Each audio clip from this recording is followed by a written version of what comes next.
Hey everybody, thanks so much for tuning in today. I'm Pastor Hans, lead pastor here at Calvary. And if this is your first time with us, I just want you to know we are praying that this is not your last time with us. Hey, we are in the midst of a worship series that we are simply calling We Are Calvary. And whether you have been around Calvary for a long time, or maybe this is your first time with us, I think you've picked the perfect time to join us. Because as we know, over the last couple of years, we have all faced a lot. Our world has changed. The way we do our work has changed. The way people do business has changed. There's so much that has changed in our world. And here's the other thing I know, we have changed. And if we have changed, well, here's what I also know. Our church has changed. Our church has changed significantly. And so as you jump on board with us here at Calvary, I'm so glad you took this opportunity as we wrestle with what it means to be a church whose mission is simply to lead all people to a lifelong faith in Jesus Christ. Today we're going to talk all about, do we really mean all people? When we say God is leading us to lead all people to a lifelong faith, do we really mean all people?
Hey, question for you this morning. Have any of you ever experienced back issues? If you have, you are one of my people, because ever since I was a kid, I've had issues with my back. I played football when I was a kid and beat up on my back. And then when I was in college, I was in a car accident, and I have had chronic issues for a really long time. And if you've had back issues, maybe like me, you've gone to a chiropractor. And I had a chiropractor once that looked at me and said, "Hey, you're a pastor, right?" And I said, "Yep." He said, "Well, I'm going to have one question for this God of ours when I get up to heaven. Why did God make the back the way God did?" If you've had back issues before, you know that it's complicated, it's hard. When your back hurts, you can't sit down, you can't stand up, it's uncomfortable to sleep, it's uncomfortable to do pretty much anything, and it can come on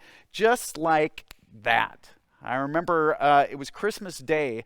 I had done 5-6 services on Christmas Eve here at the church. And on Christmas Day, I woke up, went to the fridge, pulled out a jug of milk. And that's when something slipped in my back and I went down. Maybe you can relate to a story like that. Hey, what do we do when we have back issues? What do we do? Well, if you're at all like me, you go to a chiropractor. Now, my dad growing up, he thought chiropractors were nut jobs. He did. My dad also thought dentists were crooks, so my dad had some issues. But here's what I know about chiropractors. If it weren't for chiropractors, many days I wouldn't be able to get out of bed, honestly. It's amazing what chiropractors can do, right? You go to a chiropractor and they have you all twisted up like a pretzel. They tell you to breathe in and then exhale, and that's when kaboom! They sort of jump on you and something pops. And you walk out in alignment, I would say. What do chiropractors do? Well, they do this. They align your back. They make sure that you've got one vertebrae stacked on top of the other and that your body is moving in the right direction. They align you. Well, why do I start with this? Well, one reason I start with this is here's what I think you know. Often in our own lives, our lives get out of alignment, if you will. Maybe for you, that's in your marriage. You found this beautiful woman, this handsome man, you fell in love, and you've been together for a few years, but lately things have seemed kind of cold, if you're honest. In fact, where you used to have all kinds of fun and you were playful, maybe at times things just seem so serious. Things get out of alignment and you need a realignment, if you will. I think there are a lot of marriages in that situation today. Get this, the average marriage in America only lasts 8.2 years. There are a whole lot of marriages that need to be realigned. Or maybe that has to do with your family. Get this, the average kid spends about 7 hours a day looking at a screen, whether that be playing games or watching television. The average teenager today spends about 14 hours a week in sports practice. But get this, guess how many hours a week a kid spends face to face with his parents? Only about 5 hours. If that's you, then maybe your family needs some realignment, if you will. I also think there are times in our lives where we realize we are in debt up to our eyeballs and we've got to have our finances realigned. At times, we need to pause and realign. Now, here's what I think. I think the same is true for the church. There are times in the life of the church where we need to pause.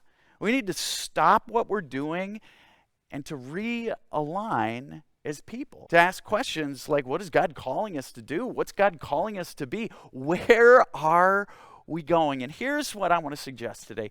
This is the perfect time for us to do this.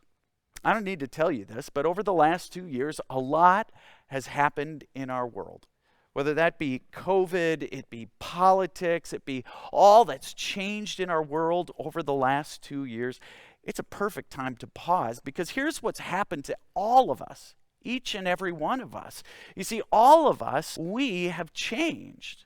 The last 2 years have changed us. But here's what you also need to know. It's not just limited to us personally. As people who gather together as a church, here's what else is true. The last 2 years have changed us as a church. They have. I mean, the truth is, there are many of you that found us online during COVID. You found your way here. I don't know how sometimes, but you're a part of our church family. You've started coming. We have all these new people that are now a part of our church family. There are a whole bunch of others who view us. Maybe this is you today. You're watching online, and you may never darken the doors of this church, but we are so glad you're a part of our church family. Still, other people over the last couple of years have joined us through our partner network. People at West Mo Lutheran Church, people in Elk River, people up in Duluth, people out in the state of Virginia. They've all joined us through this partner network. And here's the other thing that's also true. There have been some people who we've had to say goodbye to, people who have left our church. You see, the last 2 years have changed our church. And so today what we want to do is to pause. We're spending several weeks pausing so that we can realign, if you will, as a church. And so we began a conversation, this worship series last week. And last week we began with this sort of question. The question is this: what is the mission of the church, or where are we going as a church? And here's what I believe with all my heart. Whether you're a church here in Alexandria, or you're a church out on the East Coast or West Coast, or wherever you are around the world, this is the mission of the church. The mission of the church is this: to lead all people to a lifelong faith in Jesus Christ. Let's say that together. To lead all people to a lifelong faith in Jesus Christ. That's the mission of the church. And so we want to spend a few weeks getting aligned so that all of us are on the same page. And so over these 4 weeks, we're asking 4 questions. The questions go like this. Last week, we talked about this question: what does it mean to lead? And we talked about how sometimes, actually quite often, leading is hard. Because when we lead, we always face some measure of resistance.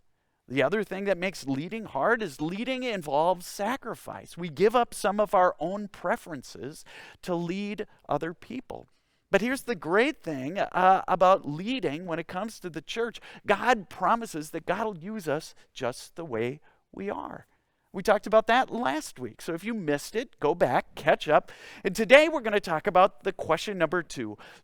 Do we really mean all people? When we say that the mission of the church is to lead all people to a lifelong faith, do we really mean all people?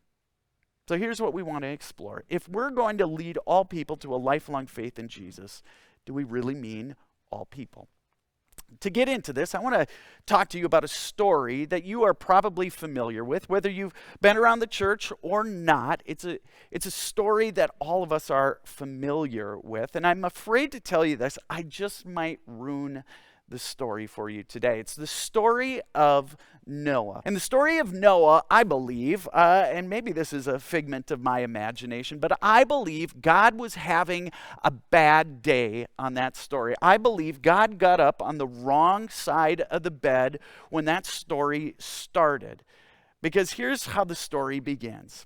It says these words, "The Lord saw how great the wickedness of the human race had become on the earth.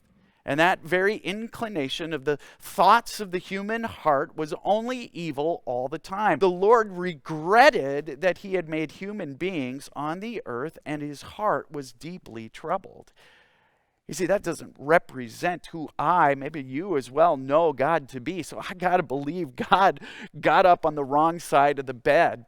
The passage goes on. "So the Lord said, I will wipe from the face of the earth the human race I have created, and with them the animals, the birds, and the creatures that move along the ground, for I regret that I have made them." I imagine that God stumbled down the hall and he sat down at the table, his breakfast table, and he threw some toast on a plate. He grumbled as he read the newspaper. His whole family looked at him like, "What is wrong with you?" I'm sure I'm the only dad who's ever acted that way in the morning. And as he was grumbling about the paper and drinking his coffee, I think something struck him. I imagine something struck him. It struck him that this is not who I am. I'm the God who said the first will be last and the last will be first. I'm the God who left the 99 to go after the one. This is not who I am. And so I imagine as he sat there that morning, he called up Noah. And he said, "Noah, I got to tell you something. I want to warn you. There's going to be a flood, but I need your help." And I imagine Noah said, "Okay." And then God said to Noah, "Noah, here's what I need you to do. I need you to build me a really big boat. I mean really big, like 3 football fields long and 7 stories high." And I imagine Noah said, "Okay."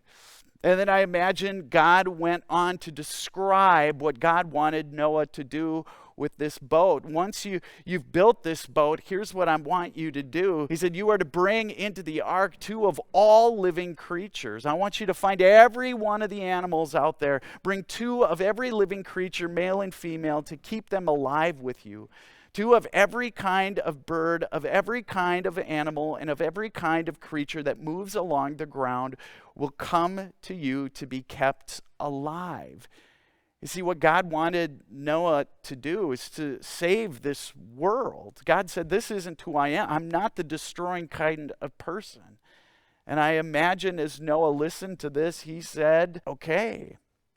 I imagine he said, "Okay, I'll do this. I'll fill the boat with all these creatures.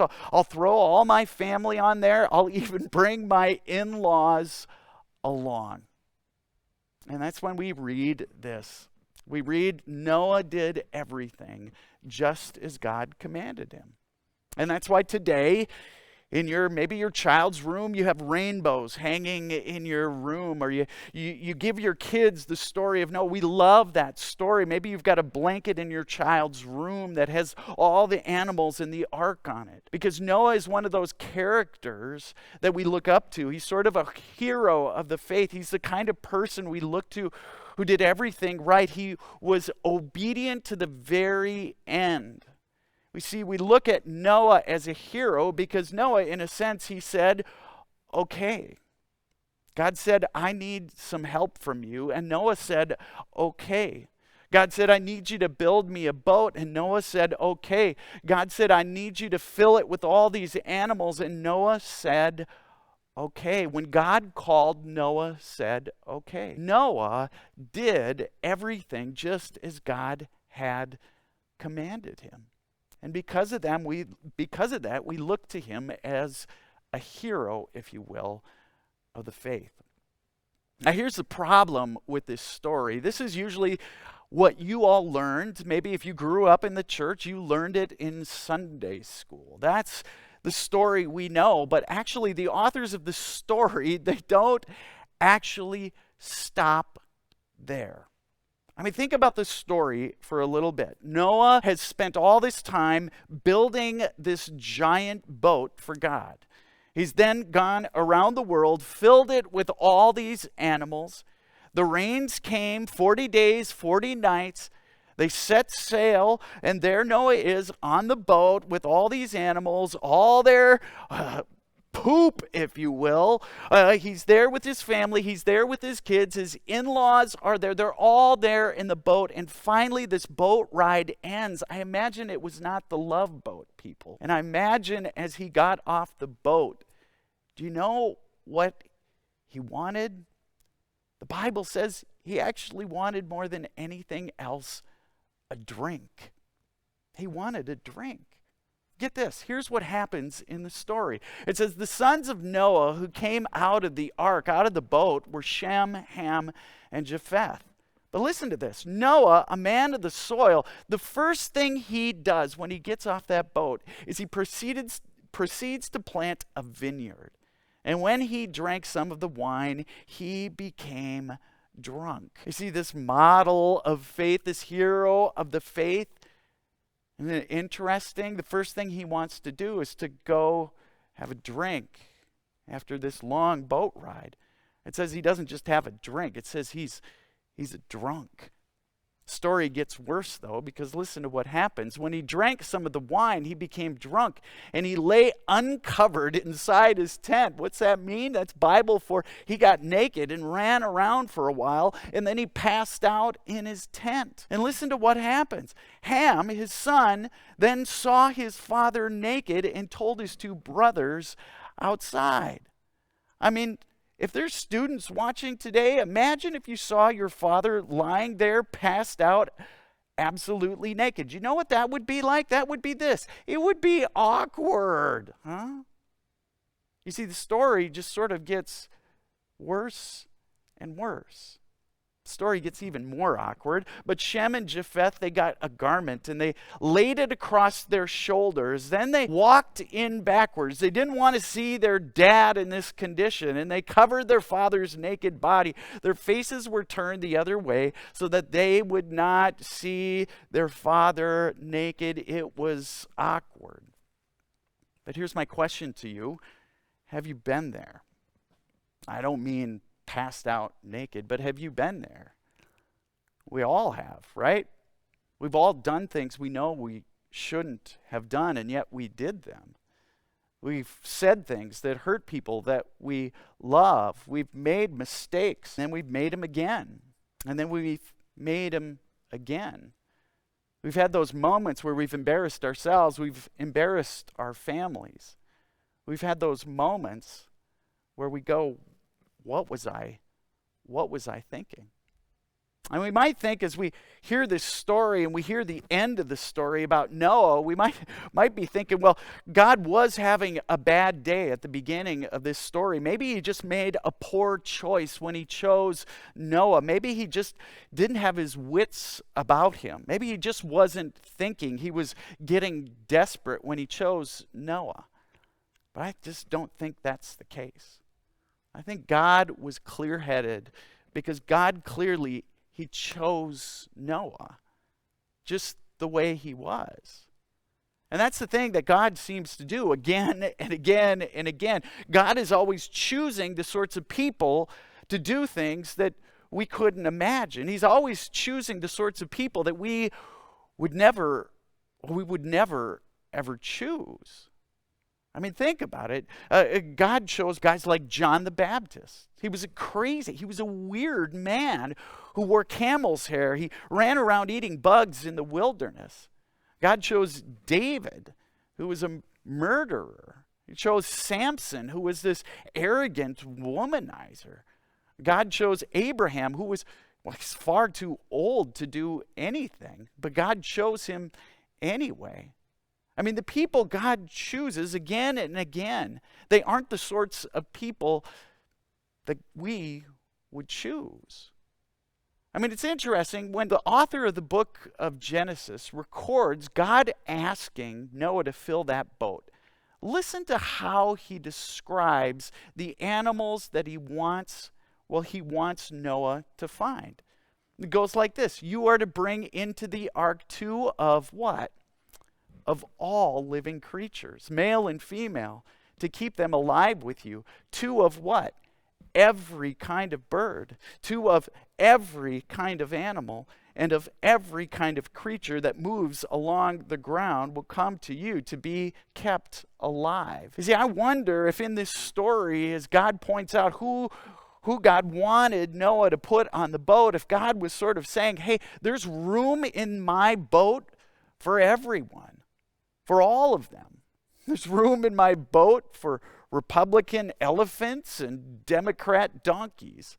There's room in my boat for colorful songbirds, and there's room in my boat for those lizards that sort of just blend in. There's room for those loud, laughing hyenas as well as those beautiful songbirds. You see, there's room in my church for all kinds of people. But unfortunately, too often we create boxes that exclude. Whereas God opens the doors. You see, I wonder if this God of ours is always trying to realign us, if you will. Paul writes about that realignment this way: for I am convinced that neither death nor life, neither angels nor demons, neither the present nor the future, nor any power, neither height nor depth, nor anything else in all creation will be able to separate us from the love of God that is in Christ Jesus. What is Paul getting at? He's saying we have a God who wants to realign your life with his love. I mean, Paul goes to these extreme lengths to say there is absolutely nothing that could separate you or your neighbor from the love of God. You see, there's more than enough room in my church for all people. I went to the chiropractor this week, and that chiropractor, he adjusted me. He got me wrapped up in that pretzel, and he jumped on me and popped my back, and he got things realigned. Now, it's interesting. I've been going to a chiropractor for most of my life, and one chiropractor after another has done that. They popped my back into alignment. But I started going to a new chiropractor here as of late, and his name is Dr. Mike. And what I love about Dr. Mike is he doesn't just sort of realign us. But what he does is as I leave, he gives me a list of exercises. You see, his philosophy is this: he believes that he can align me all he wants, but it's not until I exercise the muscles that keep that alignment in place that I will truly experience the sort of alignment that I need. You see, I've got to exercise. I've got to practice being aligned at home. And I wonder, church, for us, as we think about being a church that's going to lead all people to a lifelong faith, what would it look like for us not only to be realigned, but to exercise that, to try it out, to practice that, to hold that alignment in place? What would it look like for you and I to be people in our community who are actively trying this out, to lead all people? Because here's what I know. Every one of us, we have a Noah in our family, in our friendship group. Someone who maybe at first glance is sort of far from God. Someone who at first glance maybe doesn't want anything to do with the church because they've been turned off by the church. Maybe someone at first glance who doesn't maybe seem like they fit with what you were taught good church people were meant to look like. You see, just maybe what we need is a whole church of people who are exercising, who are practicing what it means to be people aligned. People aligned around this belief that God's church isn't just for my people, isn't just for your people or those people or the pretty people or the smart people, but God's church is for all people. Who might you invite today?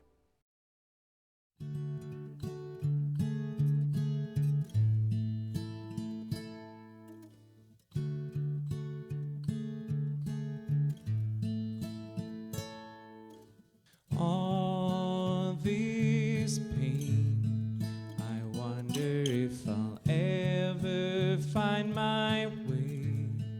I wonder if my life could really change at all.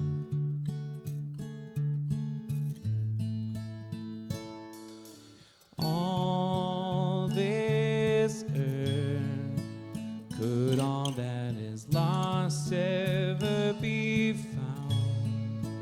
Could a garden come up from this ground at all?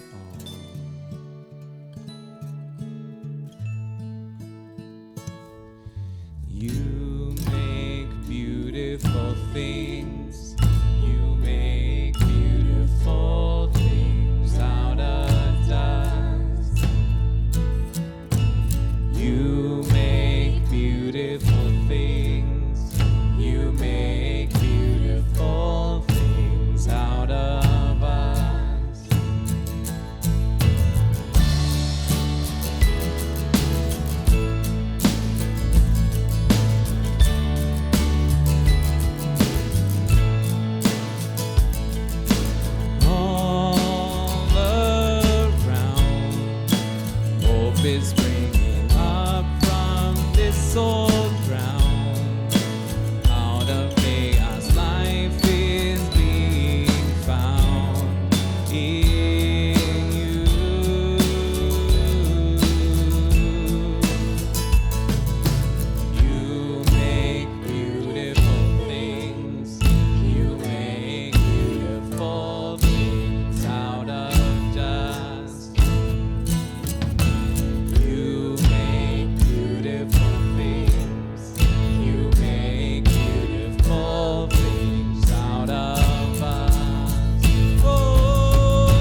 join us in praying the Lord's Prayer.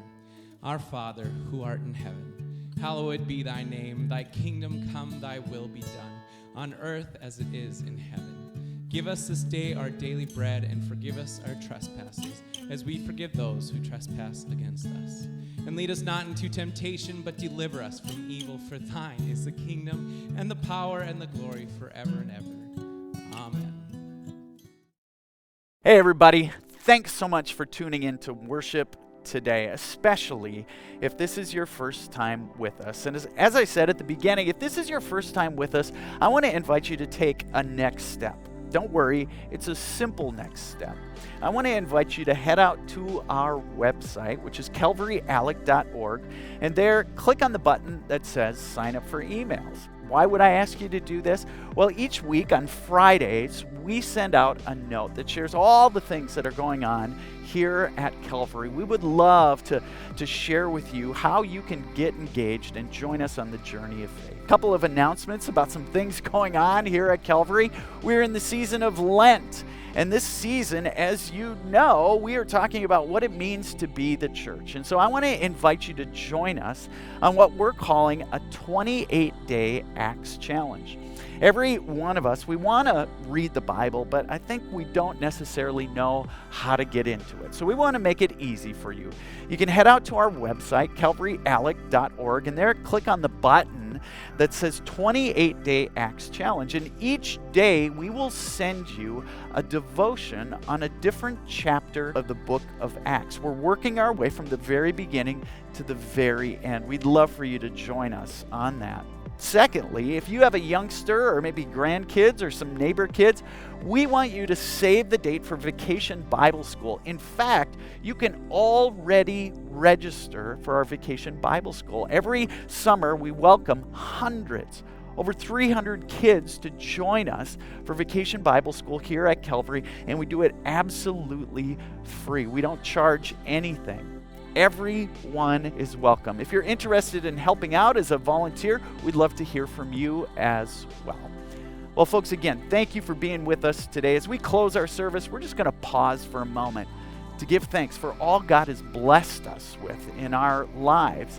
But secondly, we're going to pause to offer up our offerings to God, to give back to God for all God has blessed us with.